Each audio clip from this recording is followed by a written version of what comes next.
Yes, salut les Padawan! J'espère qu'aujourd'hui vous allez bien. Épisode 5 du challenge 5K ou 50K. Qu'est-ce qu'on va voir aujourd'hui? On va faire un point donc du coup sur le total 3. Qu'est-ce qui s'est passé? Qu'est-ce que j'avais prévu et qu'est-ce que aujourd'hui et qu'est-ce qu'il en est aujourd'hui? On va faire un point sur le gelato aussi également parce qu'il y a certaines personnes qui me l'ont demandé. N'hésitez pas dans les commentaires à me poser des questions.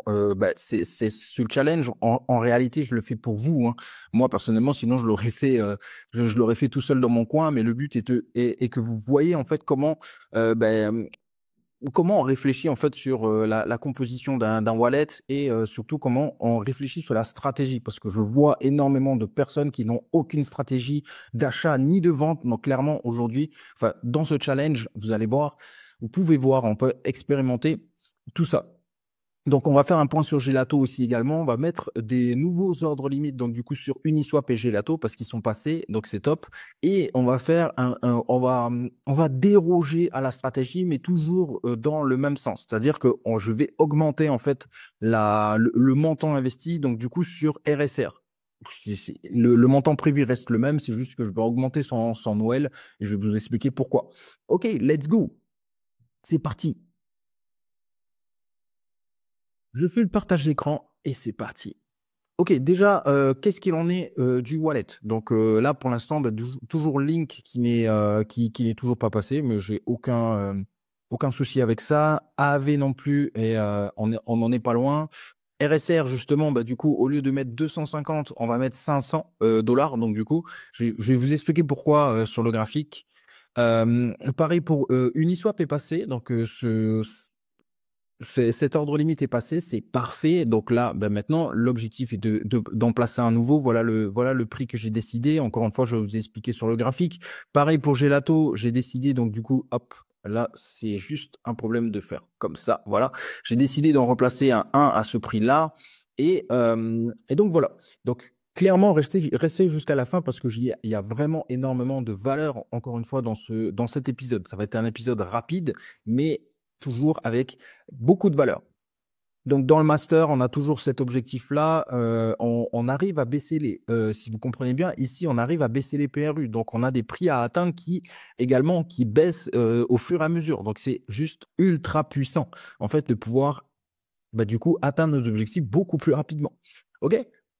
Donc, maintenant, on va aller voir. Donc, du coup, on va faire un point donc, sur le T3. Le T3, ici, qu'est-ce qui s'est passé? Personnellement, hop, pas du tout. Je vais mettre ça, voilà. Personnellement, qu'est-ce que j'avais dit? J'avais dit que il y a moyen, on est en train de faire un triangle de compression, et en général, les triangles de compression, qu'est-ce que ça veut dire? Ça veut dire des énormes mouvements, soit à la hausse, soit à la baisse. Moi, j'avais tablé sur un mouvement à la baisse. Donc, c'est ce qui s'est passé aujourd'hui. Donc, on a un gros mouvement qui est venu liquider, en fait, les acheteurs. Donc, c'est venu liquider tout leur stop loss. Et bah, là, du coup, on peut aller, donc, du coup, chercher un peu plus bas. Donc, l'objectif, c'est minimum de venir chercher là, sur le T3. Et après, ensuite, j'ai une target ici. Donc, pas forcément une target d'achat. On ne peut pas acheter le total 3, mais une target à viser. Donc, si vraiment le total 3 vient jusque-là, on a encore un moins 17% à faire. Donc, clairement, on a encore de la marge, hein. On a encore de la marge et rendez-vous bien compte qu'en une journée, en une seule journée, on a fait moins de 7%. Donc, en soi, si on fait 3 journées comme ça, si on fait 3 journées comme ça, donc à moins 7%, ça fait moins 21. Donc ça va assez vite en fait sur les cryptos. Ça peut être rapide, hein, clairement. Donc cette baisse-là a été largement rachetée, comme celle-là par exemple, et celle-là aussi. Mais qu'est-ce qui s'est passé au final? Par exemple, celle-là. Qu'est-ce qui s'est passé? Il y a eu une grosse liquidation, ça a remonté, donc il y a eu pas mal d'acheteurs, et après, bam, c'est reparti à la baisse. Ici, c'est remonté, et là, ça s'est repété la gueule. Ici, pareil, ça a été liquidé, c'est remonté et c'est bah, du coup, pour l'instant, en tout cas, une bonne chose. Donc, une bonne chose que ça puisse, donc du coup, bah, corriger, tout simplement. Donc là, ce qu'on attend, c'est peut-être un truc comme ça, là. Donc, c'est-à-dire une hausse, une mini hausse comme ça, et on revient, en fait, on revient chercher des plus bas. OK? Donc voilà, je reste toujours sur cette optique-là. Ensuite, un point sur Gelato. Donc, ça, c'est pareil, il y a pas mal de monde qui m'ont posé la question. Ouais, Gelato, ça baisse fort. En clair, j'ai compris qu'il y a de la peur là-dedans. OK? Donc, comprenez bien, sur Gelato, ici, il faut dézoomer déjà. Dézoomer les choses. Arrêtez de juste regarder ça. Quand vous regardez ça, c'est pour avoir un point chirurgical. Mais quand vous voulez avoir une vision, il faut prendre en gros, limite en weekly, hein, clairement. Limite en weekly, là, on voit qu'est-ce qui se passe. Hop, qu'est-ce qui se passe sur du long terme. Donc, clairement, regardez un peu ce qui s'est passé. Donc, Gelato, à chaque fois qu'il est arrivé dans sa zone basse, ici, qu'est-ce qu'il a fait, notre ami? Eh ben voilà, il nous a fait des retours. Des retours à la zone haute. Même ici, il n'a même pas attendu la zone basse, tac, il est reparti vers le haut. Et à chaque fois, ça a été le cas. À chaque fois qu'il est revenu dans cette boîte, il est reparti vraiment à la hausse. Et comme ça paraît pas grand-chose, mais en soi, de là à là, il nous a fait un joli x10. Voilà, il nous a fait un joli x10 depuis novembre 2022. Moi, je l'avais annoncé donc déjà en 2023 que clairement, Gelato a du potentiel. Donc de là à là, de novembre 2022 à mars, il nous a fait un x4. Donc voilà, j'ai déjà capitalisé énormément sur mon portefeuille perso, mais Gelato a du potentiel. Et là, aujourd'hui, on est dans une phase où, bah, du coup, les bas de... j'appelle ça moi des boîtes. Voilà. Les bas de boîte, clairement, ont énormément de probabilités de retour à la hausse. Tout simplement. C'est de l'analyse, en fait, quantitative, en fait. C'est l'analyse quantitative. À ce prix-là, qu'est-ce qui s'est passé? Bah, là, retour à la hausse, là, retour à la hausse, là, retour à la hausse. Dans cette zone-là, en tout cas, regardez, là aussi, retour à la hausse. Et là, ce qu'on attend, c'est peut-être que bah, ils finissent de corriger et au moins revenir encore une fois rechercher ce top-là. Voilà. Et pour ensuite aller rechercher ce top-ci. Donc clairement, si je vous dis que d'ici à là, il a fait un x10, ben, s'il redescend dans cette zone-là et qu'il retourne là et qu'il refait exactement le même mouvement, il refait un x10, hein. Donc voilà. Voilà pour Gelato. Donc vraiment, l'apprentissage à avoir là-dedans, c'est vraiment de pouvoir dézoomer, guys. Dézoomer et si vous êtes investisseur, vraiment, si vous êtes investisseur et que vous investissez sur du long terme, mettez minimum en weekly. Vous pouvez même mettre en monthly, quoi. Clairement, en monthly, qu'est-ce qui s'est passé? Là, retour à la hausse, c'est à peu près la même chose, mais dézoomer le graphique. On est dans. Enfin, Gelato a du potentiel et aujourd'hui, il a énormément de probabilités de retour à la hausse. C'est aussi simple que ça. Si vous voulez avoir du risque, bah, si vous voulez prendre du risque et faire de l'argent, il va falloir prendre des décisions dans le risque, tout simplement. Mais maîtriser ce risque-là, acheter au moment où c'est le plus opportun. Voilà. Voilà pour Gelato. Ensuite, un point sur du coup les OL Uniswap. Donc on va continuer sur les OL. Du coup, là, je vais en daily parce que je cherche donc du coup du chirurgical. Et bah, du coup, tout simplement, je vais placer un OL ici. À ce niveau-là, pourquoi? Bah, parce que c'est à ce niveau-là qu'il est reparti à la hausse. Et s'il retourne dans cette zone basse, bah, du coup, j'aurai plus de cartouches. Mais dans tous les cas, il y a énormément de probabilités qu'il retourne à la hausse à ce prix-là. Donc, je me positionne sur ce prix-là pour voir le rebond qu'il peut faire. OK? S'il redescend, bah, tant pis, j'aurais pas pu l'avoir et c'est pas grave en soi. Ce que je cherche, c'est d'avoir un meilleur prix mais ne pas forcément le louper. Si je le loupe, imaginons qu'il revient ici, qu'il rebondit et qu'il ne retourne pas là, je serais deg. Donc voilà. Pour Gelato, maintenant pour Uniswap, qu'est-ce qui s'est passé? Moi, j'avais placé un ordre limite euh, sur ce prix-là. Donc à ce prix-là, le A, le B, le C, je vais placer un ordre limite ici. Donc il est passé, celui-là. Qu'est-ce que je fais maintenant? Quel est mon objectif? Et de placer un autre ordre limite et je place sur un plus bas. Donc le prix est à 10,254. Parfait. Maintenant pour RSR, pourquoi je vais monter en fait la quantité? Il faut savoir que bah, du coup RSR, je crois que j'ai décidé de mettre 15%, donc du coup 750. Donc là, j'avais décidé de mettre en 3 fois, donc 3 fois de 250. Là, bon, ce qui se passe, c'est que je vais décider, j'ai décidé de pouvoir mettre, donc du coup, c'est pas bon là. Hop, là, c'est pas bon. Voilà. Là, j'ai décidé de mettre une fois 500 $ parce que bah, il est quand même ultra résistant, hein, par rapport aux autres cryptos. Par exemple, bah, vous regardez Uniswap, là, bah, il a vraiment cassé son plus bas de façon très très forte. Là, Gelato aussi, Track également, il a cassé son plus bas, ce plus bas là très très fort aussi également.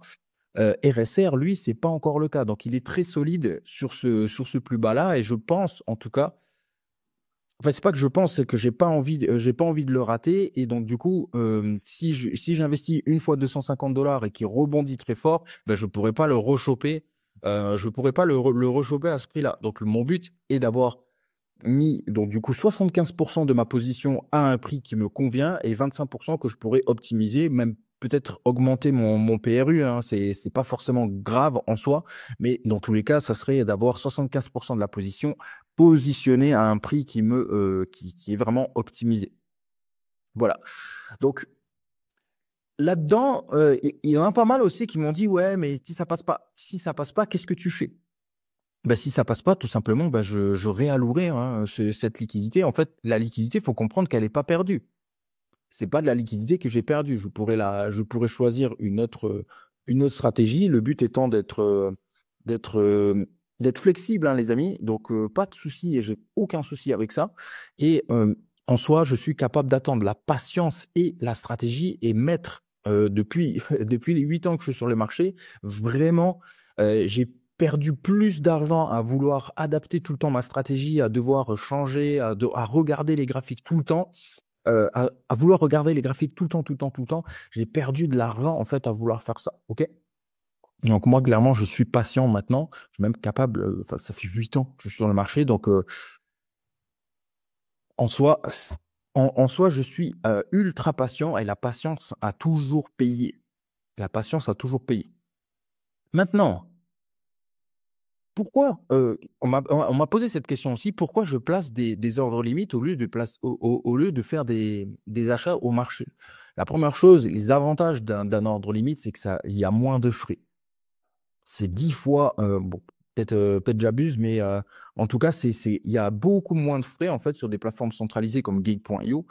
euh, Beaucoup moins de frais en fait au final à placer des ordres limites. Ça, c'est le premier avantage. Deuxième avantage, c'est que je n'ai pas besoin d'être devant les graphiques constamment. Donc, si vous avez si vous avez suivi donc, du coup, les différents épisodes, là, c'est l'épisode 5, les amis. Donc, il y en a 5, en fait, il y en a 4 derrière. Donc, si vous voulez aller voir comment j'ai construit, comment j'ai choisi les cryptos, comment j'ai choisi la stratégie aussi également, comment j'ai placé, en fait, mes objectifs pour m'assurer, en fait, d'arriver des 5K aux 50K, bah, clairement, allez voir les différents épisodes qui sont dans la playlist et qui sont tout simplement sur ma chaîne.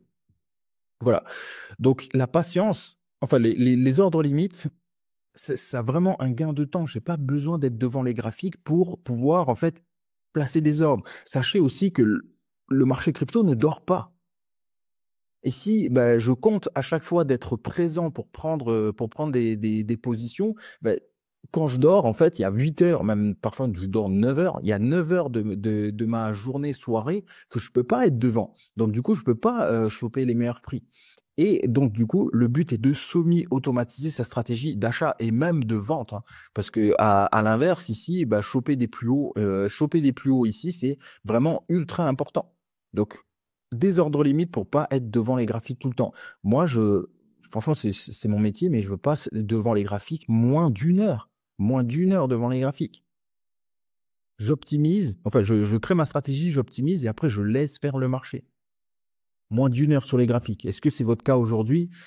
C'était pas, ça, en tout cas, c'était pas mon cas il y a 4 ans, c'était pas mon cas. J'étais tout le temps devant les graphiques, tout le temps devant CoinGecko à regarder les montées, les descentes. Est-ce que ça monte? Est-ce que ça baisse? En fait, ça sert à rien. Et en plus, c'est contre-productif. Ça vous fait perdre du temps.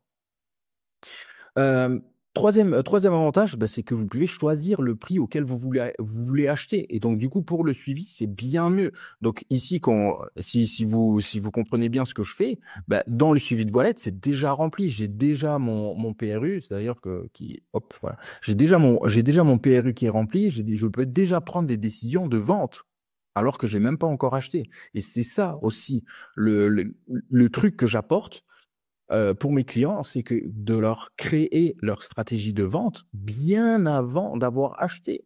Parce qu'on n'a pas besoin, on n'a pas besoin d'avoir l'actif en poche pour pouvoir décider d'une stratégie de vente. On peut décider déjà du prix auquel on veut l'acheter. Donc, on fait notre stratégie.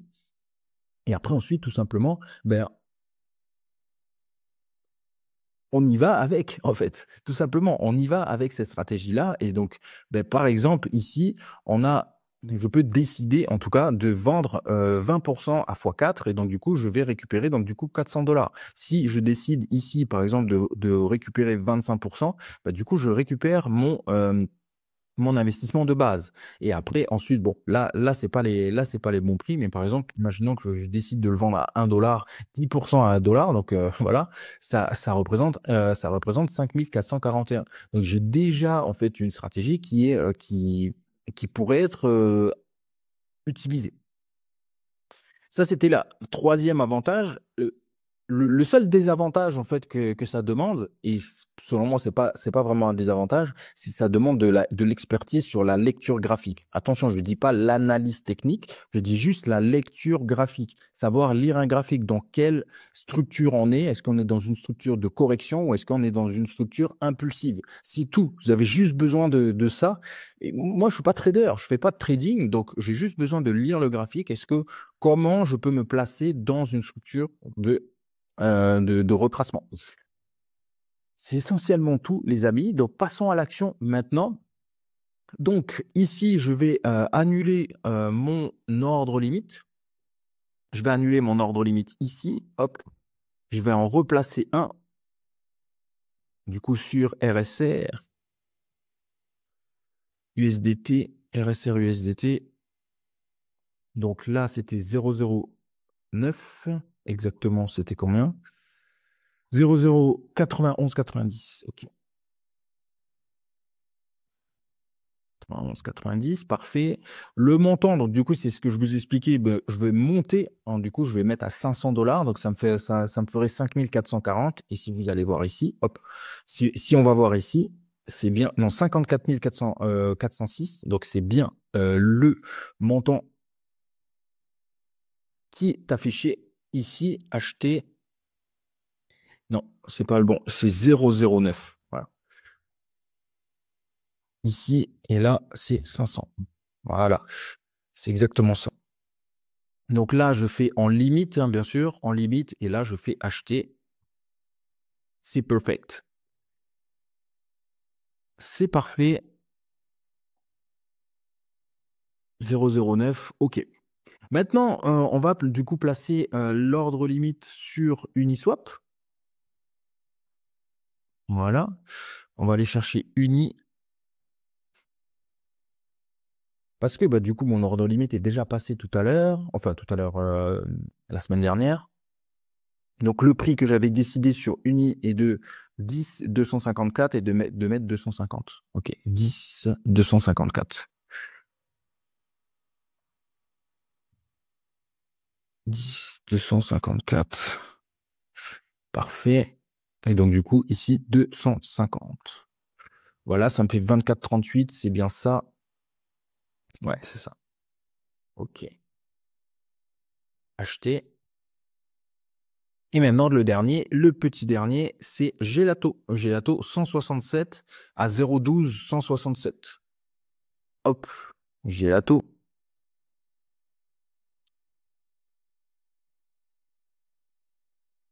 Voilà. Donc, 0,12. 0,12 67 ou 167? 0,12 67. Hop. Et ici, donc, du coup, 167. Acheter. Bam! Et voilà, les actions sont faites, je n'ai plus rien à faire en fait. Je n'ai plus rien à faire, mon suivi est fait. Mes actions sont placées, j'ai plus qu'à faire autre chose, à profiter de ma famille, à aller voyager, à faire du snowboard, à faire autre chose que d'investir. Je suis investisseur et en soi, les cryptos, c'est juste un levier. Alors oui, j'ai une passion pour les cryptos, surtout pour la blockchain, la technologie, mais en soi, ce n'est pas ma passion de placer des ordres ou de... Enfin, voilà. Du coup, je fais autre chose. Sur ce, les amis, soyez patients et mettez en place une bonne stratégie mettez en place une bonne stratégie si vous voulez, si vous avez besoin d'un audit de votre portefeuille, de conseils de conseils sur vos stratégies ou pour construire un bon portefeuille ou peut-être faire une réallocation de portefeuille. Clairement, j'ai un groupe gratuit de croissance. En fait, c'est une croissance rapide. Il y a plus de 500 personnes à l'intérieur. Vous pouvez venir, je sélectionne sur le volet. Donc, clairement, il y a des étapes à fournir pour pouvoir être accepté. Donc, si vous voulez intégrer le groupe, le lien est dans les commentaires, dans la description. Et let's go, guys. Je vous laisse là-dessus et je vous dis ciao, ciao.